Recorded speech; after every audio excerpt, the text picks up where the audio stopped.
ഇന്ന് തന്നെ ഡൗൺലോഡ് ചെയ്യൂ. കാണൂ നിങ്ങളുടെ ഫേവറേറ്റ് ഷോസ്. തങ്കത്തിനോട് ഒന്ന് രണ്ട് തവണ ഞാനും ചോദിച്ചതാ മോളെ. അന്നും തങ്കത്തിന്റെ പെരുമാറ്റം ഇങ്ങനൊക്കെ തന്നെയായിരുന്നു. ഒരു കാര്യം സത്യ, പറയാൻ തങ്കം പേടിക്കുന്നുണ്ടെങ്കിൽ അതിലെന്തോ ഒരു ദുരൂഹതയുണ്ട്. അത് തങ്കത്തിന്റെ ജീവനെ പേടിച്ചിട്ടായിരിക്കില്ല.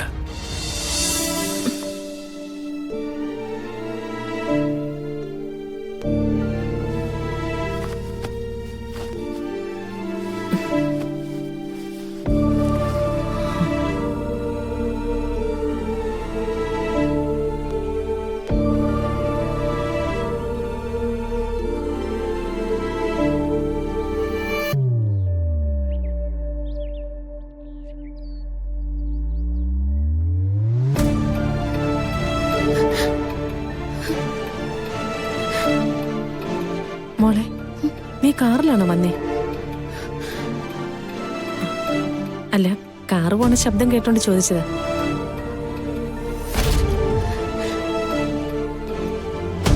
നീ എന്താ ഇങ്ങനെ നോക്കുന്നേ? എന്താ നിനക്ക് പറ്റിയേ? എന്റെ അച്ഛനാരാ? എന്റെ അച്ഛന്റെ പേരെന്താ അമ്മേ?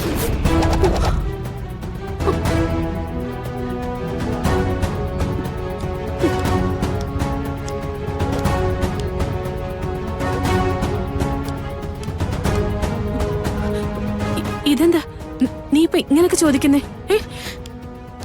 അമ്മ എന്റെ പെറ്റമ്മ തന്നെയാണെന്ന് എനിക്കറിയാം.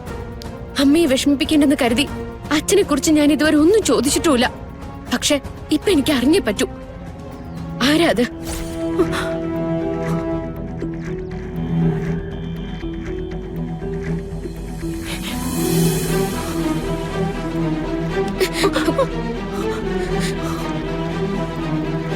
എന്താ പറയാൻ ബുദ്ധിമുട്ടാണോ? എങ്കിൽ വേറൊരു കാര്യം അറിഞ്ഞാൽ മതി എനിക്ക്. കാതയുടെ അച്ഛൻ തന്നെയാണോ എന്റെ അച്ഛൻ?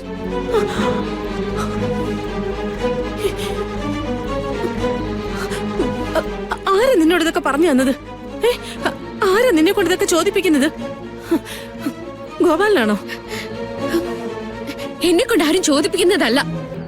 എനിക്കറിയാൻ വേണ്ടി ഞാൻ ചോദിക്കുന്നതാ. അമ്മ സത്യം പറയേ, ഗാഥയും ഞാനും ഒരച്ഛന്റെ മക്കളാണോ? എവിടെയൊക്കെ നടന്ന് ആരെങ്കിലും ഒക്കെ പറയുന്നതും കേട്ട് നേരെ എന്റെ മുന്നിലേക്ക് വന്നോളൂ. പറയാനുള്ള കാര്യമാണെങ്കിൽ ഞാൻ നിന്നോട് പറയും. അതല്ലാതെ അമ്മേ, ഞാൻ ചോദിക്കുന്നത് എന്റെ അച്ഛനെ കുറിച്ചാ. അതിനുള്ള അവകാശം എനിക്കില്ലേ? എല്ലാവർക്കും എല്ലാ അവകാശങ്ങളും ഉണ്ട്. ഒരവകാശം ഇല്ലാത്ത ഒരുത്തി ഈ ഞാനാ. എന്താ ചോദ്യം ചോദിച്ച് എന്നെ കൊല്ലാൻ തീരുമാനിച്ചിട്ടുണ്ട് എല്ലാരും കൂടി. മോളെ, മോളങ്ങകത്തു പോ. ഇപ്പൊ ഒന്നും ചോദിക്കണ്ട. ദേ, ഒരു കാര്യം ഞാൻ പറയാം. എന്റെ അവശേഷിച്ച ജീവനുണ്ടല്ലോ, അത് നിനക്ക് വേണ്ടിയാണെന്ന് കരുതിയാ ഞാൻ നടക്കുന്നേ. ഇങ്ങനെയൊക്കെ ചോദ്യം ചോദിക്കാനാണെങ്കിൽ എന്തിനു ഓപ്പറേഷൻ നടത്തി എന്നെ ജീവിപ്പിച്ച്? പറഞ്ഞ മനസ്സിലാവില്ല. ഒരുത്തർക്കും ഒന്നും മനസ്സിലാവില്ല.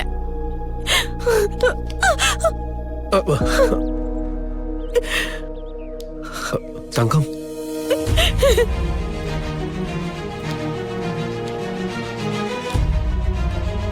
എന്താ മോളെ അമ്മയോട് ഇപ്പൊ ഇങ്ങനെ ചോദിക്കാൻ? ആരെങ്കിലും എന്തെങ്കിലും പറഞ്ഞതാണോ? ഞാൻ അത്ര വലിയ തെറ്റാണോ ചോദിച്ചത്? അല്ല, അച്ഛൻ ആരാന്നറിയേണ്ടത് ഒരു കുഞ്ഞിന്റെ അവകാശ. അത് നിഷേധിക്കാൻ പറ്റില്ല.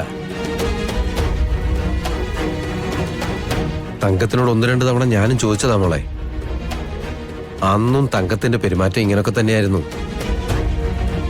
ഒരു കാര്യം സത്യ, പറയാൻ തങ്കം പേടിക്കുന്നുണ്ടെങ്കിൽ അതിലെന്തോ ഒരു ദുരൂഹതയുണ്ട്. അത് തങ്കത്തിന്റെ ജീവനെ പേടിച്ചിട്ടായിരിക്കില്ല. നിന്നെക്കുറിച്ചായിരിക്കും ആ പാവത്തിന് പേടി.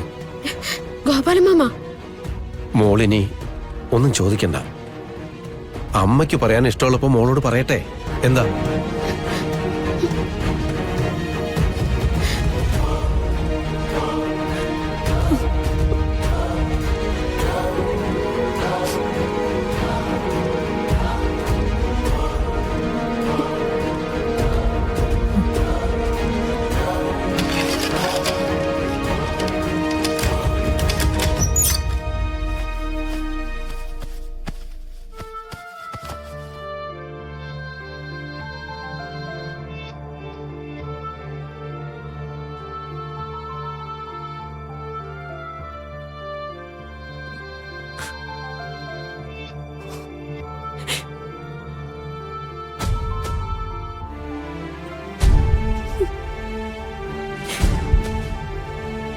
കൃഷ്ണമോൾ അച്ഛനെ അന്വേഷിച്ചു തുടങ്ങി. അവളിപ്പോ ചെറിയ കുട്ടിയല്ല. അവളുടെ ചോദ്യങ്ങൾക്ക് മുന്നിൽ ഇനി പിടിച്ചു നിൽക്കാൻ എനിക്ക് പറ്റില്ല. തിരിച്ചു വരാമെന്ന് പറഞ്ഞു പോയിട്ട് വർഷങ്ങൾ എത്രയായില്ലേ. ഇതിനിടയിൽ അവളൊരു മുതിർന്ന പെണ്ണായി. അവളുടെ കല്യാണവും കഴിഞ്ഞു. അവളെ കല്യാണ പെണ്ണാക്കി നിശ്ചയിച്ചത് ആരാന്നറിയോ? സിത്താരമാടോ.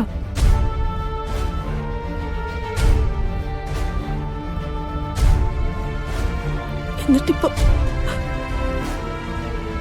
ഒരു താലിച്ചേർട്ട് മാത്രം കഴുത്തിലിട്ട് ആ നശിച്ച കല്യാണത്തിന്റെ ഓർമ്മയും കൊണ്ട് നടക്കുക ഇപ്പൊ എന്റെ മോള്.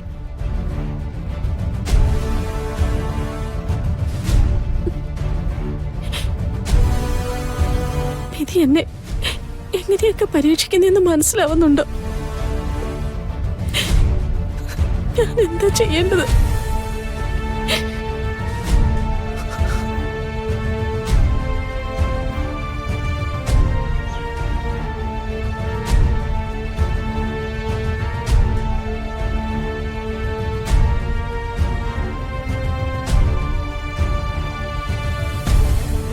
ആരാ മോളെ വിളിച്ചേ?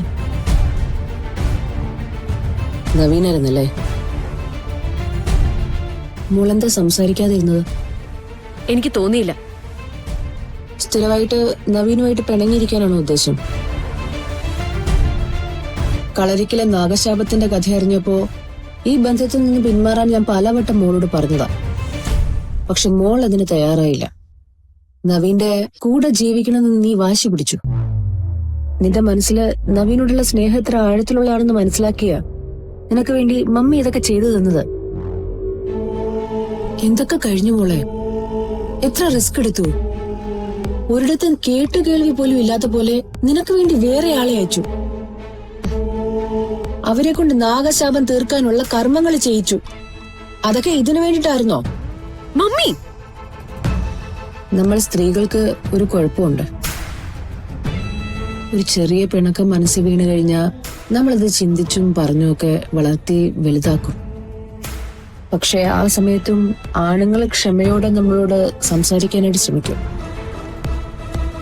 വീണ്ടും വീണ്ടും നമ്മളത് തട്ടിക്കളയുമ്പോ അവരുടെ മനസ്സിലെ ഇഷ്ടമൊക്കെ അങ്ങ് മാറും. വെറുപ്പ് തോന്നി തുടങ്ങും.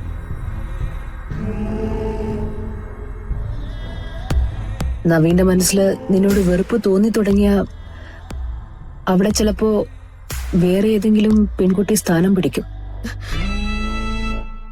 അത് സഹിക്കാൻ പറ്റുമോ നിനക്ക്?